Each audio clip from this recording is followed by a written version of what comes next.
السلام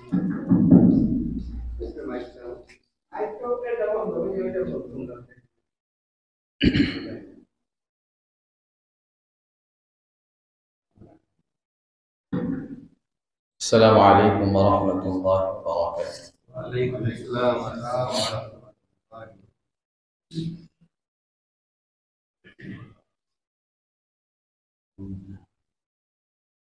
إن الحمد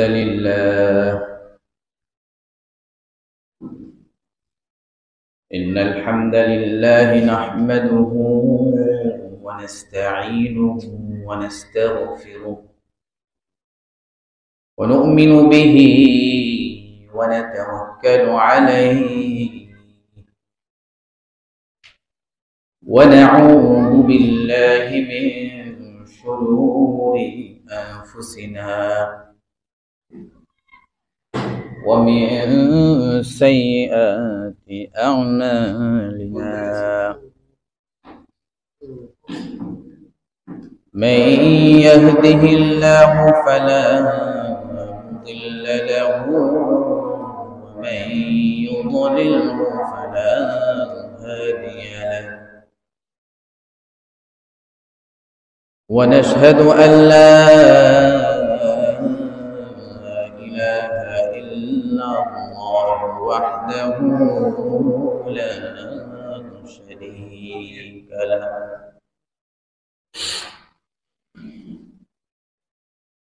الذي لا ضد له ولا ند له، لا شبه له ولا شبيه له، لا مثل له ولا مثيل له، لا وزير له ولا نظير له،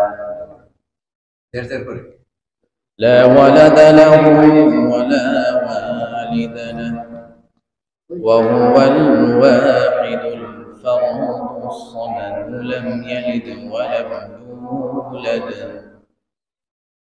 ولم يكن له كفوا أحد.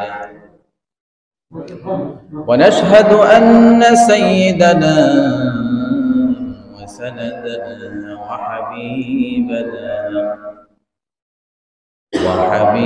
ربنا وطبيبنا وطبيب قلوبنا ومولانا وأولانا وأعلانا وأجلانا وأفضلنا وقرة أعيننا محمدا عبد الله ورسوله،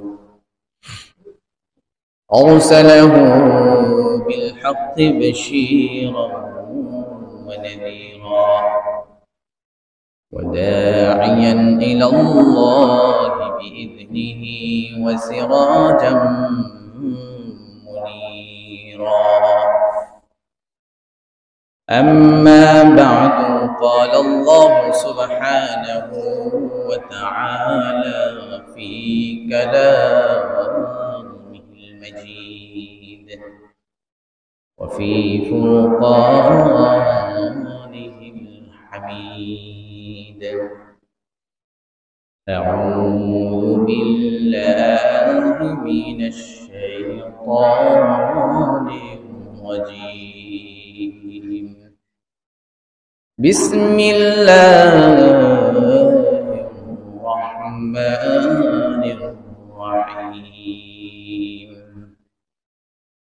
يا أيها الذين آمنوا اجتنبوا كثيرا من الظن إن بعض الظن إثم، ولا تجسسوا ولا يغتب بعضكم بعضا. أيحب أحدكم أن يأكل لحم أخيه ميتا فكرهتموه واتقوا الله إن الله تواب رحيم. وقال تعالى في موضع آخر إن الله وملائكته يصلون على النبي يا أيها الذين آمنوا صلوا عليه وسلموا تسليما. সকলেই দরুদ ইব্রাহিম পড়ি। আল্লাহুম্মা সাল্লি আলা محمد وعلى آل محمد كما صليت على إبراهيم وعلى آل إبراهيم إنك حميد مجيد. اللهم بارك على محمد وعلى آل محمد كما باركت على إبراهيم وعلى آل إبراهيم إنك حميد مجيد. بلغ العلا بكماله كشف الدجى بجماله حسنت جميع خصاله صلوا عليه وآله. الحمد لله. মহান রব্বুল আলামিনের দরবারে আলিশানে লক্ষ কোটি শুকরিয়া আদায় করছি, যিনি আমাদেরকে 1445 হিজরির জুমাদাল আল-থানি, যেটাকে জুমাদাল উখরা বলা হয়, এই আরবি মাসের আজকে 8 তারিখ, দ্বিতীয় জুমায় উপনীত হওয়ার মতো তৌফিক দান করছেন, হায়াতে জিন্দেগীর সময় দান করছেন। এই জন্য দিল থেকে শুকরিয়া আদায় করি, আলহামদুলিল্লাহ। আমাদের আলোচনা চলছিল জবানের গুনাহ সম্পর্কে। জবান দ্বারা অনেক ধরনের গুনাহ সংগঠিত হয়, অপকর্ম অপরাধ সংগঠিত হয়, যেমন মিথ্যা বলা, গালিগালাজ করা, কাউকে অপবাদ দেওয়া, ঝগড়াঝাটি তর্ক বিতর্ক করা, গীবত করা, পরনিন্দা করা, অপরের দোষ চর্চা করা। এর মাঝে গীবত সম্পর্কে আমাদের আলোচনা চলছে। অনেক হাদিস আমরা শুনছি গীবত সম্পর্কে, গীবতের ভয়াবহতা সম্পর্কে। আজকেও আমরা সেই ধারাবাহিকতায় আরো কিছু হাদিস আলোচনা আমরা শুনব। আল্লাহ রাব্বুল আলামিন গীবতকারীকে আল্লাহ তাআলা নিজে লাঞ্ছিত করবেন, অপমান করবেন, হাদিসে আসছে। আবু দাউদের হাদিস 4880 নম্বর হাদিস বর্ণনা আসছে। عن أبي برزة الأسلمي رضي الله عنه, আবু বারজা ইসলামী রাদিয়াল্লাহু আনহু থেকে বর্ণিত, তিনি বলেন, قال رسول الله صلى الله عليه وسلم, নবীজি সাল্লাল্লাহু আলাইহি ওয়াসাল্লাম ইরশাদ করেছেন, ইয়া মা'শার মান আমানা বিলিসানিহি ওয়া লাম ইয়াদখুলিল ঈমান কলবাহু, হে ওই সকল লোকেরা যারা তোমরা জবানের দ্বারা কথার দ্বারা ঈমান এনেছো, কিন্তু তোমাদের অন্তরে এখনো ঈমান প্রবেশ করেনি। লা তাওতাবুল মুসলিমিন, তোমরা কোনো মুসলমানের গীবত করবা না, দোষ চর্চা করবা না। ওয়ালা তাত্তাবিউ আওরাতিহিম, তাদের গোপন দোষগুলোকে খুঁজে বেরিও না, সেগুলোর পিছনে পড়ে থেকো না। ফাইন্নাহু মানিত্তাবা আওরাতিহিম, নিশ্চয়ই যে ব্যক্তি তাদের দোষগুলোকে তালাশ করবে, খুঁজে বেড়াবে, ইয়াত্তাবিউল্লাহু আওরাতাহু, আল্লাহ রাব্বুল আলামিন স্বয়ং তার দোষগুলোকে তালাশ করতে থাকবে। আমি যদি কারো দোষ তালাশ করি, দোষ চর্চা করি, তার পিছনে লেগে থাকি অন্যায় ভাবে, তবে আল্লাহ রাব্বুল আলামিন আমার পিছনে লেগে যাবে। ওয়ামাইয়াত্তাবিউল্লাহু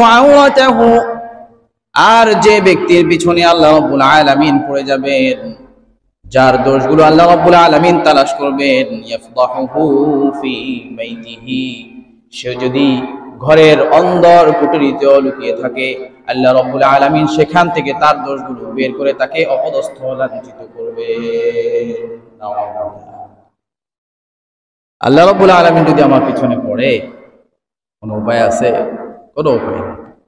এই জন্য দোষ চর্চা মারাত্মক গুনাহ। আমরা এর আগে শুনছিলাম যে জিনার সাথে, জিনার চেয়ে জঘন্য বলা হয়েছে, কারণ জিনাকারী আল্লাহর কাছে তওবা করতে পারে, মাফ চাইতে পারে, কিন্তু যার দোষ চর্চা করছি সে যদি মাফ না করে, কোনো উপায় নেই। তারগীবের 2840 নম্বর হাদিস আসছে, আন জাবির ইবনে আব্দুল্লাহ قال, হযরত জাবির ইবনে আব্দুল্লাহ রাদিয়াল্লাহু আনহু বলেন, কুন্না মা রাসূলিল্লাহি সাল্লাল্লাহু আলাইহি ওয়াসাল্লাম, একদা একবার আমরা নবীজির সাথে ছিলাম এমত অবস্থায়, ওয়ারতাফাআত রিহুন খাবিসাতুন মুনতিনাতুন, ভয়াবহ পচা দুর্গন্ধের বাতাস বয়ে গেল, আমরা সকলেই নাক চেপে ধরলাম, আমাদের ভূমি আসার মতো উপক্রম হয়ে গেল।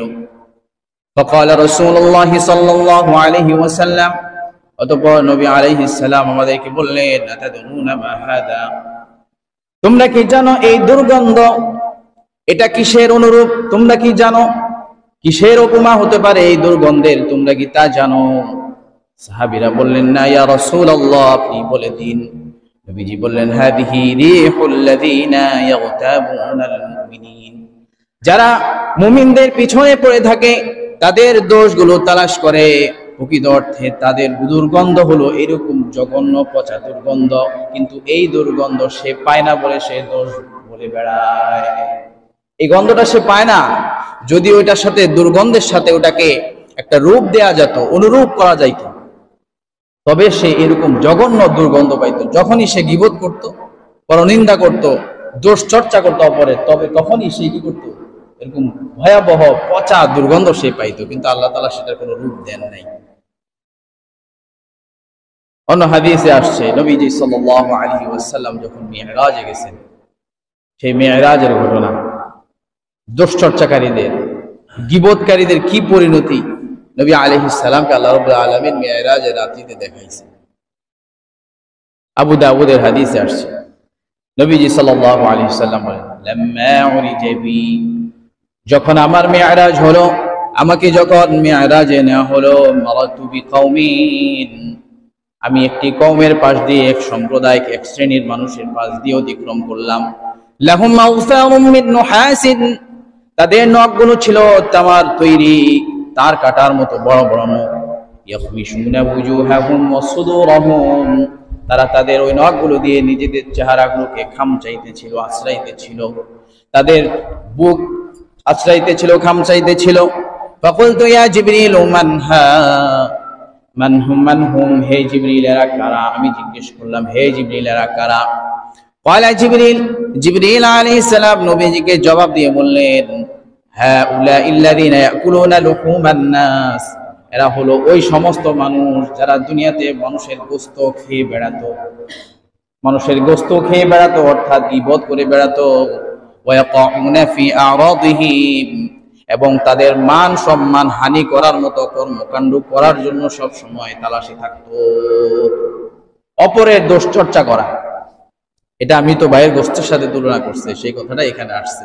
জিবরিল আলাইহিস সালাম বলছেন, এরাই তো সেই গোষ্ঠ বক্ষণকারী, অর্থাৎ গীবতকারী, আর এরা অপরের দোষ তালাশ করে তার মান সম্মান হানি করা, তাকে অপমান করা, অপদস্থ করা, হেয় প্রতিপন্ন করার জন্য সর্বদা কি করতো, লেগে থাকতো। এটাই তার কাজ ছিল। এই জন্য এই সম্প্রদায়কে যারা এই ধরনের কর্মকাণ্ড করে, এদেরকে এইরকম শাস্তি দেওয়া হবে, এটার নমুনা আপনাকে দেখানো হবে। নবী আলাইহিস সালামকে কিন্তু সব নমুনা মেরাজে দেখানো হয়নি, জঘন্য জঘন্য যেগুলো সেগুলো দেখানো হয়েছে, যেন আমরা শিক্ষা গ্রহণ করতে পারি। এই জবানের দ্বারা মানুষ এমন গুনাহ করে, যার দ্বারা সে জাহান্নামের একদম গভীর থেকে গভীরে সে পতিত হওয়ার মতো উপযুক্ত হয়ে যায়। এই জন্য প্রতিদিন অন্যান্য শরীরের অঙ্গ প্রত্যঙ্গগুলো জবানের কাছে, জিহ্বার কাছে আবেদন করে, কাকুতি মিনতি করে, অনুরোধ করে। তাকে কি বলে? তিরমিজি শরীফের হাদিসে আসছে 2407 নম্বর হাদিস, নবী আলাইহিস সালামের হাদিস। আবু সাঈদ খুদরি রাদিয়াল্লাহু আনহু বর্ণনা করছেন, ইদা আসবাহা বনু আদম, যখন কোন বানি আদম নতুন একটি দিবসে, নতুন একটি দিনে উপনীত হয়, ফাইন্নাল আ'দাআ কুল্লাহা তুকাফিরুল লিসান, তখন তার শরীরের অঙ্গ প্রত্যঙ্গগুলো তার প্রতি আকুতি আবেদন অনুরোধ করতে থাকে। ফাতাকুলু, তারা বলে, ইত্তাকিল্লাহা ফিনা, তুমি আল্লাহকে ভয় করো, আমাদের ব্যাপারে তুমি আল্লাহকে ভয় করো। ফাইন্নামা নাহনু বিকা, কেননা আমরা তোমার সাথে সম্পৃক্ত, তোমার উপর নির্ভরশীল। ফাইন ইস্তাকামতা ইস্তাকামনা, তুমি যদি সোজা পথে থাকো, সঠিক পথে থাকো, তবে আমাদেরও সঠিক পথে থাকা সহজ হয়ে যায়। ওয়া ইন ইআওয়াজাতা ইআওয়াজাজনা, তুমি যদি বেপথে যাও, বাঁকা পথে যাও, উল্টা পথে যাও, অপব্যবহার করো, তবে আমাদেরকেও ওই পথে যেতে হয়। সুতরাং তোমার কাছে অনুরোধ, তুমি নিজে ঠিক হয়ে যাও, আমাদেরকে ঠিক হওয়ার পথে, ঠিক পথে রাখার জন্য সাহায্যকারী হয়ে যাও। প্রত্যেকটা অঙ্গ প্রত্যঙ্গ আমরা তো বুঝি না, হাদিসে রূপক অর্থে আসছে, কিন্তু কিভাবে অনুরোধ করে, আবেদন করে, আল্লাহ তাআলাই ভালো জানেন। তাদের যদি জবান থাকতো, বা আমাদেরকে যদি আল্লাহ তাআলা শোনার যোগ্যতা দিত, তবে এই কথাগুলো আমরা শুনতাম কি শুনতাম না। নবী আলাইহিস সালামের হাদিস নিঃসন্দেহে সত্য এবং বাস্তব, এটা আমাদেরকে বিশ্বাস করতেই হবে।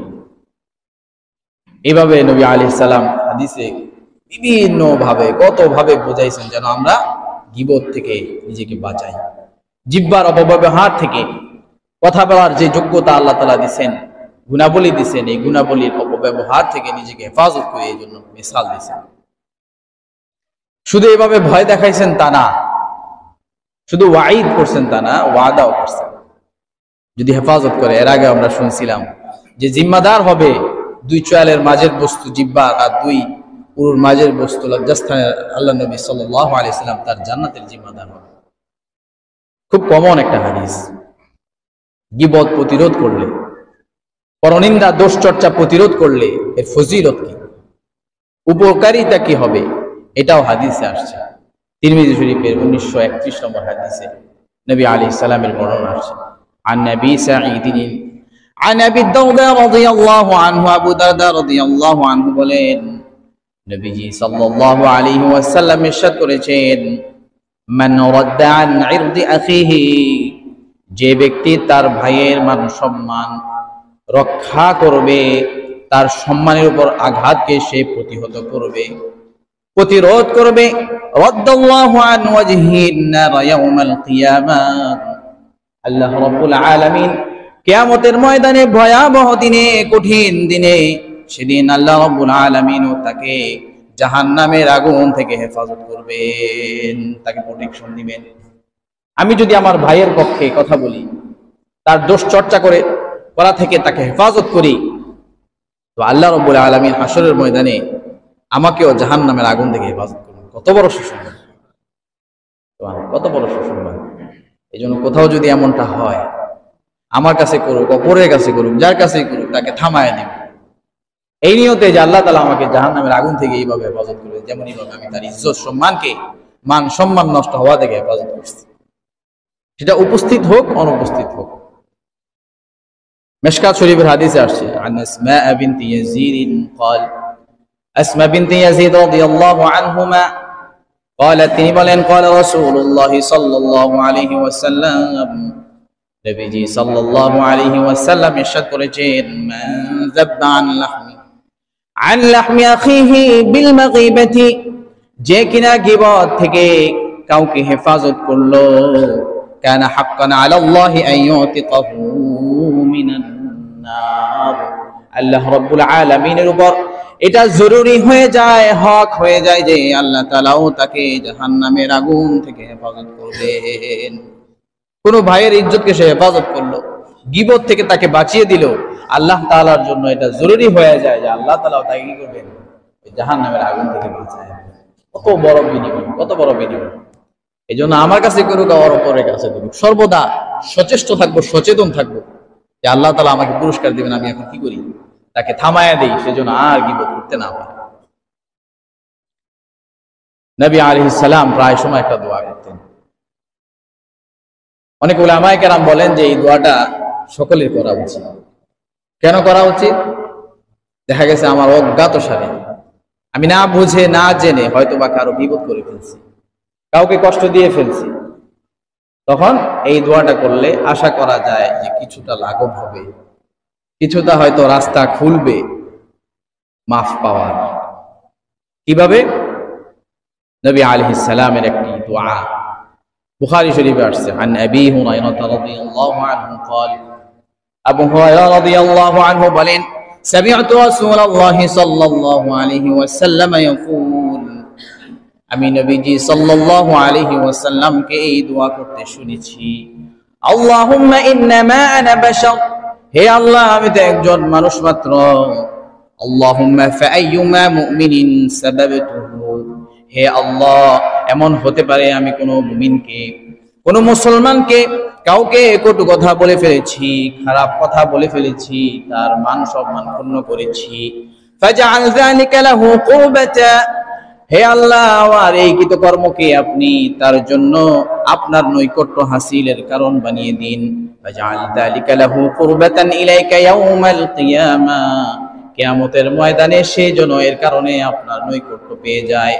ফাজআলহা লাহু যাকাতান ওয়া রাহমা, শুধু তাই নয় তার জন্য আমার এই কৃতকর্মের কারণে, আমার এই ভুল ভ্রান্তির কারণে তাকে আপনি হাসরের ময়দানে তার মর্যাদাকে বৃদ্ধি করে দিবেন এবং আপনার রহমত পাওয়ার উসিলা বানিয়ে দিবেন। সুবহানাল্লাহ। নবী আলাইহিস সালাম কত সচেতন থাকছেন, রহমতের নবী, দয়ার নবী, যিনাকে আল্লাহ রাব্বুল আলামিন ওহীর মাধ্যমে গাইড করেন, দিক নির্দেশনা দেন, উনি যদি এরকম দোয়া করে নিজের ব্যাপারে সচেতন থাকতে পারে, একটা নমুনা দিয়ে গেছেন যেন আমরাও কি করতে পারি, সচেতন হইতে পারি, সাবধান হইতে পারি, এভাবে দোয়া করতে পারি। এই জন্য এই ধরনের দোয়া আমি আরবিতে না পারি, আরবিতে শেখার চেষ্টা করবো, যদি আরবিতে না পারি আমি বাংলায় করবো, আল্লাহ আমার জবানের দ্বারা, আমার হাতের দ্বারা, আমার পায়ের দ্বারা, আমার কথার দ্বারা কারো যদি মান সম্মান ক্ষুণ্ণ হয়ে থাকে, কেউ যদি কষ্ট পেয়ে থাকে, আপনি এই উসিলায় তাকে এটা আপনার রহমত পাওয়ার জরিয়া উসিলা বানায় দিন, তার জান্নাতে মর্যাদা বৃদ্ধির কারণ বানায় দিয়ে আর আমাকে মাফ করে দিন। এইভাবে দোয়া করা আল্লাহ তাআলা পরিস্থিতি তৈরি করে দিতে পারে। এমন হয়ে যেতে পারে আমার অজ্ঞাত সারা কারো বিপদ হয়ে গেছে, হাসরের ময়দানে উঠছে, এখন আটকায় দিছে, এখন আমি তো দোয়া করছিলাম এইভাবে, আল্লাহর কাছে বলবো আল্লাহ আমি তো এইভাবে দোয়া করছিলাম, আপনি তারা একটু বুঝায় সামঝায় আমার পক্ষে রাজি করায় দেন না। হবে না এরকম? এরকম জান্নাতে এরকম পরিস্থিতি হবে, এরকম রেওয়ায়ত আছে। তো যাই হোক, আমরা বলছিলাম যে আমরা গীবতের প্রকার ভেদ সম্পর্কে জানবো। গীবত তিন প্রকার, একটা হচ্ছে হারাম নাজায়েজ, একটা হচ্ছে হালাল অর্থাৎ জায়েজ, আর একটা হচ্ছে ওয়াজিব বা ফরজ পর্যায়ে। কিভাবে? হালাল এবং জায়েজ গীবতের পরিচয় কি? পরিচয় হলো কারো এমন দোষ চর্চা করা যেটা সম্পর্কে মানুষকে সতর্ক করা খুব জরুরি, না করলে মানুষ ক্ষতিগ্রস্ত হবে, বিপদে পড়বে। যেমন এরকম হতে পারে কারো লেনদেন ভালো না, মানুষের কাছ থেকে ধার কর্জ নিলে মানুষকে দেয় না, ঠিক মতো ঘুরায়, এখন অপর ভাই তাকে দিতে চাচ্ছে, তার কাছে চাইছে, আপনি জানছেন অথবা আপনার কাছে পরামর্শের জন্য আসছে অমুককে ধার দিব কিনা, আপনি সেক্ষেত্রে বলতে পারবেন যে এই লোক কি করে না, ঠিক মতো পরিশোধ করে না, বলতে পারবেন। এটা এক ধরনের দোষ চর্চা, কিন্তু এটা জায়েজ, এটা করা যাবে। ওই লোক সম্পর্কে সতর্ক করার উদ্দেশ্যে এইভাবে বলা যাবে। হালালের অনেক ধরনের সূরত আছে, এর মধ্যে আরেকটা হলো যে বিশেষ ক্ষেত্রে, যেমন বিবাহের ক্ষেত্রে ঘটক সাহেব এমন কোনো বিষয় যেটা তার পরবর্তী দাম্পত্য জীবনে প্রভাব ফেলবে পাত্রপাত্রী, সেক্ষেত্রে দোষ বলে দেওয়া যে এই দোষ, এই দোষ, যেন পরবর্তী জীবনে এর বিরূপ প্রভাব, খারাপ প্রভাব না পড়ে, অথবা পরবর্তীতে বিয়ে ভেঙে যাওয়ার মতো উপক্রম হয়ে যেতে পারে।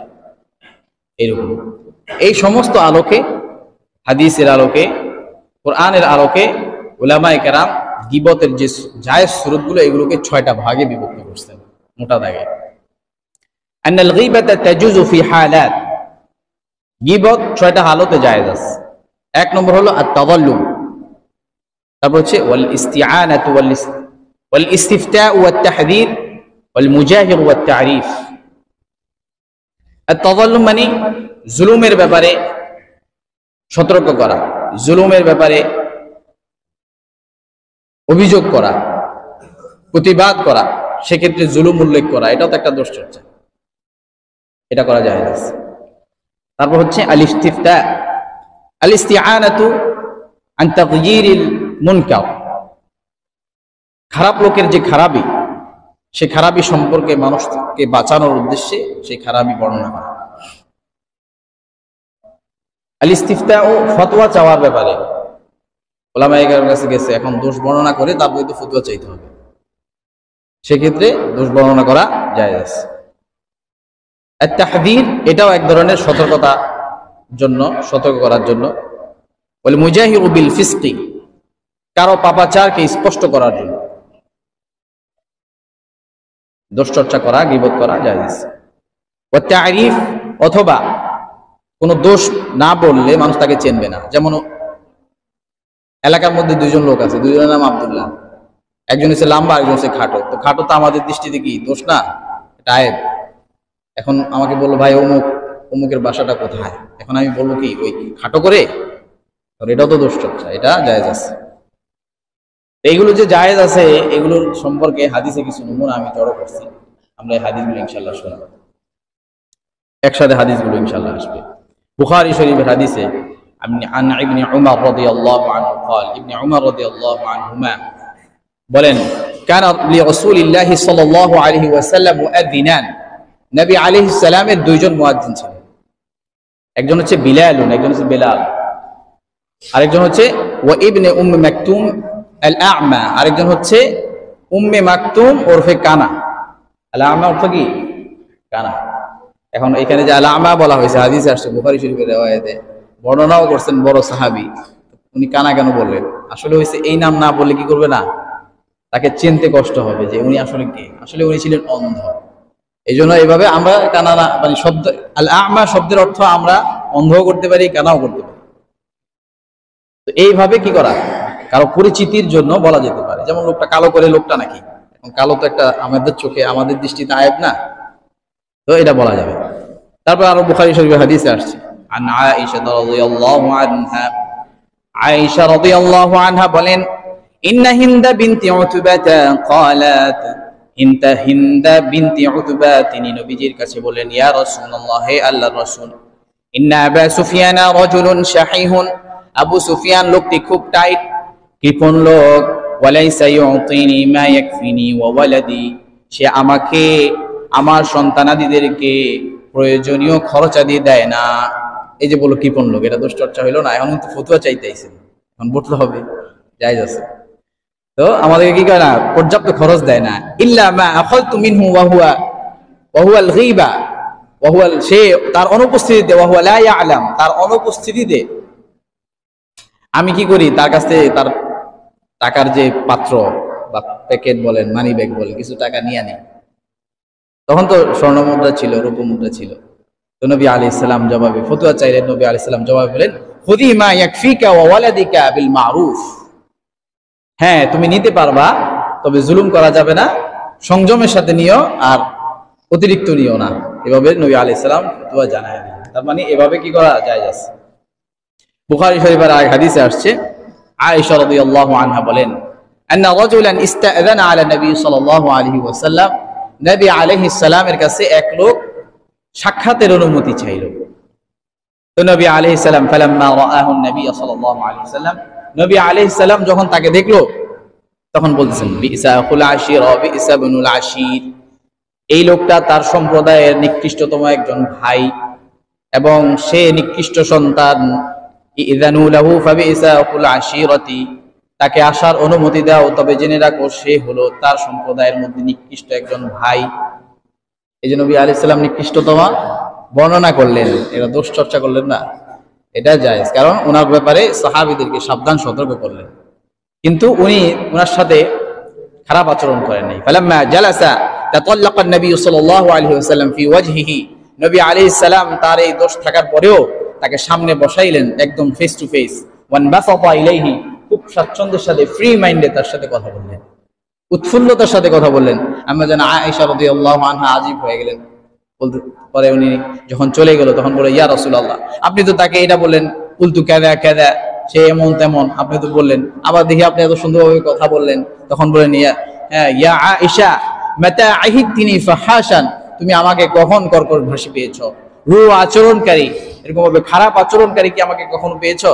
খারাপ আচরণকারী পাও নাই। পরে নবী আলাইহিস সালাম বলছেন, যে মানুষের ভয়ে মানুষ থেকে দূরে থাকে কিয়ামতের ময়দানে সে হবে নিকৃষ্টতম মানুষ।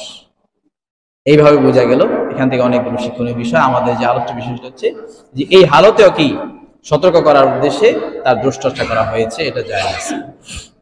আবু হুরায়রা রাদিয়াল্লাহু আনহু থেকে মুসলিম শরীফের হাদিসে আসছে, যা রাজুলুন ইলা নবী সাল্লাল্লাহু আলাইহি ওয়াসাল্লাম ফাকাল, নবী আলাইহিস সালামের কাছে একজন লোক আইসা বলতেছে, পরামর্শ চাইতেছে, ইন্নী তাযাওয়াজতু ইমরাআতান মিনাল আনসার, আমি আনসারী সম্প্রদায়ের একজন মহিলাকে বিবাহ করতে চাই, আপনার কি মত?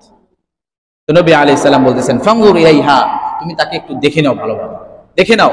ফাইন্না ফি আ'য়ুনিল আনসার ফাইন্না ফি আ'য়ুনিল আনসারি শাইআ, কেননা আনসারী মহিলাদের কারো কারো চোখে একটু ত্রুটি আছে। এখন ওই মহিলাদের দোষ চর্চা করছে আনসারদের, এটা দোষ চর্চা না, এটা হচ্ছে তাকে একটা উপদেশ দেওয়া, একটা পরামর্শ দেওয়া, যে সেই জন্য কি করে দেখে নেয়। এই যে বিবাহের ক্ষেত্রে এই বিষয়গুলো কি করা, পরিষ্কার করে নেওয়া। অন্য আরেক হাদিসে আসছে, ফাতিমা বিনতে কাইস একজন মহিলা সাহাবী ছিলেন। নবী আলাইহিস সালামের কাছে আয়েশা বললেন যে আমাকে তো অমুকে অমুকে প্রস্তাব দিয়েছে। নবী বলেন, কে প্রস্তাব দিয়েছে, নাম বলো। পরে বলতেছে, মুআবিয়াতু ওয়া রাজুলুন আখার মিন কুরাইশ, মুআবিয়া এবং কুরাইশের আরেক যুবক আমাকে কি করছে, বিবাহের প্রস্তাব দিয়েছে, পরামর্শ চাইতেছে। নবী আলাইহিস সালাম বলতেছেন, আম্মা মুআবিয়াতু ফাইন্নাহু গুলামুন মিন গিলমানি কুরাইশ লা শাইআ লাহু, মুআবিয়া হইতেছে কুরাইশ সম্প্রদায়ের একজন যুবক, ঠিক আছে, তবে তার তেমন সহায় সম্পত্তি নাই, সহায় সম্পত্তি নাই। ওয়া আম্মা লাখারু ফাইন্নাহু সাহিবু শাররিন লা খায়রা ফি, আর দ্বিতীয় যে প্রস্তাব দিছে সেই লোকটা তেমন সুবিধা না, সে দুষ্ট প্রকৃতির লোক, তার ভিতরে মন্দ আছে। সুতরাং তুমি এই দুইটা থেকে বেঁচে যাও। ওয়ালাকিন ইনকিহি উসামা ইবনে যায়েদ, বরঞ্চ তুমি উসামা ইবনে যায়েদকে কি করো, বিবাহ করো। তার মানে বোঝা গেল কি, বিবাহের ক্ষেত্রে এই সমস্ত কথাবার্তা বলা জায়েজ আছে। শুধু জায়েজ না, অনেক উলামায়ে কেরাম বলছে এটা ওয়াজিব, এটা বলে দেওয়া ওয়াজিব, কারণ এটার কারণে পুরো জীবনটা জাহান্নাম হয়ে যায়। এজন্য এগুলো বলে দেওয়া যায়। বুখারী শরীফের আরেক হাদিসে আসছে, মারা নবী সাল্লাল্লাহু আলাইহি ওয়াসাল্লাম বিকবরাইন, নবীজি সাল্লাল্লাহু আলাইহি ওয়াসাল্লাম দুটি কবরের পাশ দিয়ে যাচ্ছিলেন। এখন বললেন, ইন্নাহুমা লা ইউআযিবান, এই দুইটা কবরে আযাব হইতেছে। ওয়া মা ইউআযিবানি ফি কাবীর, এই কবরে খুব বড় সড় কারণে কোন ধরনের আযাব হইতেছে না। আম্মা আহাদুহুমা ফায়ুআযিবু ফিল বাউল, একজনের শাস্তি হইতেছে সে নিজের পেশাব থেকে পরিপূর্ণ পবিত্রতা অর্জন করতো না। আমরা অনেকে এই পেশাব করে উঠে এসে পড়ি, হাঁটাহাঁটি করে একটু যদি ইস্তিবরা না করি, পরিপূর্ণ যদি আমরা পবিত্রতা অর্জন না করি, তবে সাবধান। তারপর যে ওয়াম্মাল আখারু ফায়ুআযিবু বিন নামিমা, আরেক ফায়ুআযিবু বিন নামিমাতি আওয়াল গীবাতি, আরেকজন হচ্ছে পরের দোষ চর্চা করে গীবত করে বেড়াইতো। এই যে আজকের বিষয়টা আসছে। পাশাপাশি নবী আলাইহিস সালাম এই যে মৃত দুই ব্যক্তির ব্যাপারে এই যে দোষ বললেন, কেন বললেন? কারণ অপরকে সাবধান করার জন্য। এইভাবে এই সূরাতে এই ধরনের হালতে দোষ চর্চা করাগুলি দোষ চর্চা না, এটা হচ্ছে উপদেশমূলক, অপরকে সাবধান করার জন্য। এই ধরনের দোষ চর্চা যদি কেউ করে তবে সেটা জায়েজ হবে। তবে আমরা যারা সাধারণ মানুষ আছি, আমরা আগে ওই বিষয় বলার আগে আলেমদের সাথে পরামর্শ করব যে এটা বললে জায়েজ তরিকায় হবে কিনা, এটা বুঝতে হবে। আল্লাহ রাব্বুল আলামিন আমাদেরকে গীবতের মতো ভয়াবহ গুনাহ থেকে বেঁচে থাকার তৌফিক দান করেন। আমাদের জবানকে, আমাদের লজ্জাস্থানকে, আমাদের প্রত্যেকটা অঙ্গ প্রত্যঙ্গকে আল্লাহ তাআলার নাফরমানিমূলক কর্মকাণ্ডে বেপথে পরিচালিত হওয়া থেকে হেফাজত করেন, আমিন। যারা সুন্নাত আদায় করেন সুন্নাত আদায়